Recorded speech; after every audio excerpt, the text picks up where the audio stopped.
नमस्कार दर्शकों, आप सभी ने देखा होगा कि भगवान शिव के साथ या भगवान शिव के मंदिर के बैल रूपी मूर्ति बनी होती है।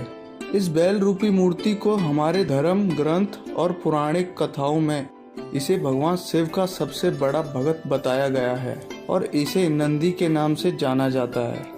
हिंदू शास्त्रों में यह भी बताया गया है कि यह बैल रूपी नंदी भगवान शिव के वाहन भी हैं। आज के वीडियो में हम आप सभी को बताएंगे कि नंदी बैल भगवान शिव के वाहन कैसे बने और किन परिस्थितियों में नंदी बैल भगवान शिव को प्रिय हो गए। पुराणों के अनुसार नंदी असल में शिलद ऋषि के पुत्र थे और शिलद ऋषि थे ब्रह्मचारी। दरअसल हुआ यूं कि ब्रह्मचारी व्रत का पालन करते थे। शिलद ऋषि के मन में एक भय बैठ गया। भय था कि बिना संतान उनकी मृत्यु के बाद उनका वंश समाप्त हो जाएगा। इसीलिए उन्होंने अपना वंश को आगे बढ़ाने के लिए एक बच्चा गोद लेने का मन बनाया। मन तो ऋषि शिलद ने बना लिया, लेकिन दुविधा यह थी कि ऋषि ऐसे बालक को गोद लेना चाहते थे जिस पर भगवान शिव की असीम कृपा हो। अब ऐसा बालक ढूंढने से भी मिलना मुश्किल था, तो ऋषि भगवान शिव की घोर तपस्या में लीन हो गए। लंबे समय तक तप करने के बाद भी उन्हें कोई फल प्राप्त नहीं हुआ। ऐसे में ऋषि शिलद ने अपनी तपस्या को और कठोर कर दिया। काफी समय की कठोर तपस्या के बाद आखिर भगवान शिव प्रसन्न हुए और उन्होंने ऋषि शिलद को दर्शन दिए। भगवान शिव ने शिलद ऋषि से कहा, मांगो, क्या वरदान मांगना चाहते हो। ऋषि शिलद ने अपनी कामना भगवान शिव के सामने जाहिर करी।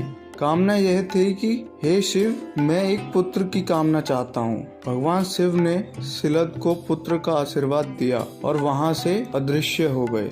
अगले ही दिन जब ऋषि शिलद पास के खेतों से गुजर रहे थे तो उन्हें वहाँ एक नवजात बच्चा मिला।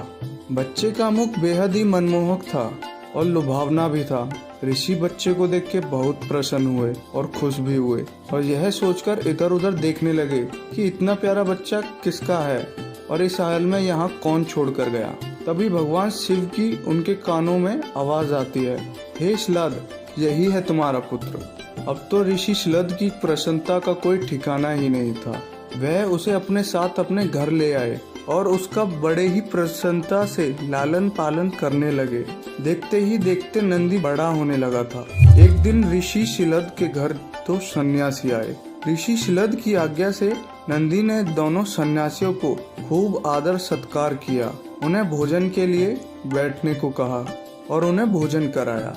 ऋषि शिलद के घर मिले इस सेवा भाव से दोनों सन्यासी अत्यादि बहुत प्रसन्न हुए। उन्होंने ऋषि शिलद को दीर्घ आयु आशीर्वाद दिया, लेकिन नंदी, जिसने उनकी इतनी मन से सेवा की थी, उसके लिए एक शब्द भी ना कहा। सन्यासी द्वारा ऐसा किए जाने पर ऋषि शिलद को आश्चर्य हुआ। अपनी जिज्ञासा को शांत करने के लिए ऋषि शिलद ने सन्यासियों से पूछा कि ऐसा करने के पीछे आपकी वजह क्या है। तब सन्यासियों ने बताया कि आपके इस पुत्र की आयु बहुत कम है, इसीलिए हमने इसे कोई आशीर्वाद नहीं दिया। नंदी ने यह बात सन्यासियों की सुन ली और नंदी ने अपने पिता से कहा, आपने मुझे स्वयं भगवान शिव से आशीर्वाद से पाया है, तो मेरे इस जीवन की रक्षा भी स्वयं भगवान शिव ही करेंगे। आप इस बात की बिल्कुल चिंता न करें पिताजी। इतना कहते ही नंदी भगवान शिव की आराधना में लग जाते हैं। अपने पिता की तरह ही भगवान शिव को प्रसन्न करने के लिए नंदी भी कठोर तपस्या में लीन हो गया। फल स्वरूप भगवान शिव नंदी की ये कठोर तपस्या देखकर भगवान शिव बहुत ही प्रसन्न हुए। ऐसा भक्त देखकर और नंदी को बैल के मुख में देखकर अपना सबसे प्रिय और वाहन बना लिया। इस प्रकार नंदी भगवान शिव के सबसे प्रिय वाहन बने और समाज में उन्हें पूजनीय स्थान भी मिला।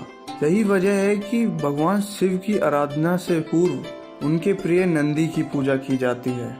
मित्रों, अब आप सभी को पता चल ही गया होगा कि नंदी कैसे भगवान शिव के वाहन और किन परिस्थितियों में नंदी बैल भगवान शिव को प्रिय हो गए। और इसी के साथ मैं आपसे विदा लेता हूँ। आपको हमारी आज की वीडियो कैसी लगी, आप नीचे कमेंट सेक्शन में जरूर बताएं। और यदि आपको इससे विचित्र कोई भी कहानी हमसे सुननी है तो आप हमें कमेंट सेक्शन में जरूर बताएं। और लाइक जरूर करें, शेयर करें और ऐसी ही रोचक आध्यात्मिक जानकारियों के लिए हमारे YouTube चैनल सब्सक्राइब करें। धन्यवाद।